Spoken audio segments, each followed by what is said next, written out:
CSS Sprint Mechanics, Part 1, Maximum Velocity Sprint Mechanics, Flight Phase, also called the swing phase. You got the flight phase and the support phase, or we can call it the swing phase and the stance phase. Here I'm just covering, in this video, the first part. I've been trying to figure this out of the huge volume of material that the NSCA has put together in their textbook. This is the most confusing thing to me here. I think it's because they use the terms eccentric and concentric in ways I'm not used to, and I'll explain that. So for me to figure this out, I had to reframe their use of eccentric and concentric. I'll explain in a second once I start talking about it. For example, we'll go to early flight, first phase, right? This is after tow off. So now the rear leg is up in the air behind us. And the deceleration to decelerate the backward rotation of the thigh, because we're leaving behind the leg and we've kicked off with it. So now that muscular force and our momentum is making the leg swing backwards. So I'm traveling that way. I don't really have a good, how am I going to get here? So my leg is behind me now. I mean, that's it that way. So my leg is going behind me.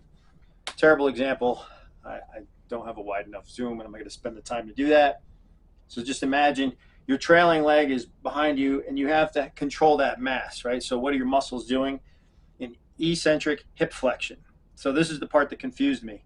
Something, hey, eccentric means you're lengthening the joint, but hip flexors flex it because it's hip flexion. So the way I look at it now, here's what the first thing is the muscle action, and the second part is the muscle group.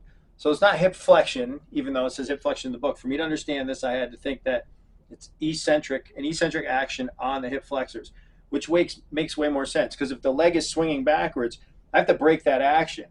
There's an eccentric action, and the only way I can do that is with my hip flexors. So my TFL, or I gotta memorize all my anatomy for this too. So I think the tensor fasciae lata and the iliopsoas would be some hip flexor muscles. Also, one thing, so that's the first thing to consider. The second is that throughout all of these terms when we hear eccentric, we should think braking or of the limb, not of the body, or of acceleration or deceleration of the entire body, but we're thinking of braking and propelling of a single limb, especially our legs. So eccentric is braking, concentric is propelling, and we need to remember that the center of gravity is already moving forward at maximum velocity. We're trying to maintain it, so we have to consider that the mass of the limbs and the previous muscle action and our forward momentum, our speed is affecting all of this. This isn't like we're standing still, and so that would be a different muscle action, right? If we wanted to move forward, we would have to actively push a lot harder, and the muscle actions would be different versus maintaining or just trying to get our feet to move as fast as possible to maintain maximum velocity. So second, also as part of early flight, we have a deceleration of the backward rotation of the tibia and foot. So our thigh is rotating around our hip backwards, and then also because we've towed off and we've pushed hard and we're going forward, our leg is coming up behind us, so our knee is flexing and our foot is coming up in the air. To stop that from happening, we need to use an eccentric knee extension. So what does that mean? That means the knee extensor, the quadriceps, is acting. And the quadriceps is what muscles? We got some vastus medialis, vastus lateralis. I think the sartorius is an extensor. Anyway, aside from an anatomy lesson, the quadriceps are acting as a brake on the backward rotation. So the knee extensors so the leg is in flexion somewhat. The knee is in flexion somewhat, as it's the leg. The tibia is rotating up and behind, and the thigh is rotating up and behind.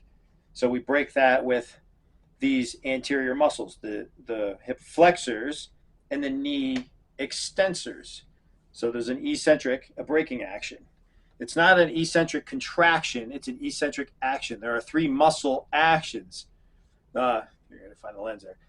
Isometric, concentric, eccentric. The only one that shortens or contracts is the concentric.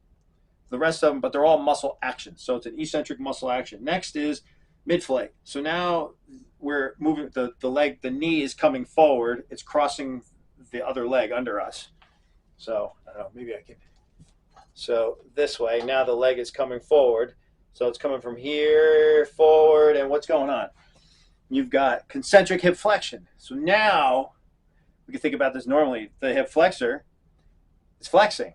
It's in a concentric. It's shortening. The TFL, the psoas, they're shortening.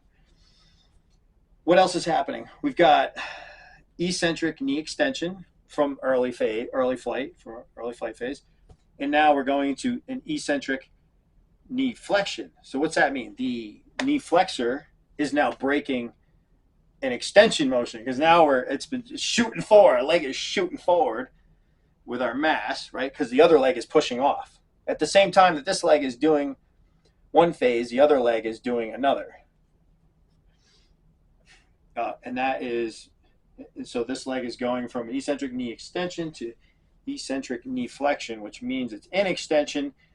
And the knee extensors, the gastroc and hamstring, are breaking the action of extension. And then we go to late flight, which after falling down the rabbit hole of sprint mechanics was just totally fascinating. I love this. This is so cool. I was listening to Michael Yessis and then looked up some research, and most injuries occur in late phase or late flight. So why? I'm not sure. One of them said due to the stress from having a flexed hip and an overextended knee. So you can imagine having shortening, that really lengthens your hamstring right there.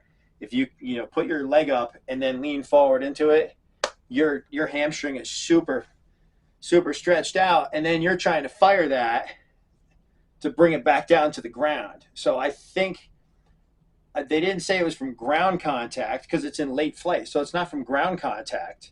That's where you're preparing for ground contact. So this is sort of like that. Maybe during that, I don't know if it's considered an amortization phase in speed work, because you're going from an eccentric, the lengthening, and then you're telling fire. You want the hamstring to all of a sudden shorten with the gastroc to bring your leg back. So maybe that's the thing that signal or that muscle action working against your velocity and your mass, your momentum. So it's your momentum versus the eccentric. I don't know, but that's what it makes my hamstring hurt thinking about it. Anyway, late flight phase, you're rotating your thigh back to prepare for ground contact. So your thigh is forward, your hip is somewhat flexed, and now you go into a concentric hip extension. So now you're trying to bring that leg back down. You're trying to extend, so you're like standing up because your leg is in front of you and you're trying to get it under you. So you're now going to unflex the hip, you're going to extend it. And then we go into accelerating the leg backwards. That's part of that action, right? Because there's multiple muscle groups here. And in order to limit the knee extension, so we have an eccentric knee flexion. So that means the knee flexors are working in an eccentric. So that means our knee is extending, and we're breaking that because now our tibia is flying forward. Our lower leg is flying forward, rotating around the knee forward, while our upper leg is flying downwards. And we have to break that action using eccentric knee flexion. And also, there's a concentric knee flexion to balance the forces out to minimize hyperextension of the leg because we're about to make ground contact. And that's going to be video number 2. Where's my remote? Prepare for video number 2.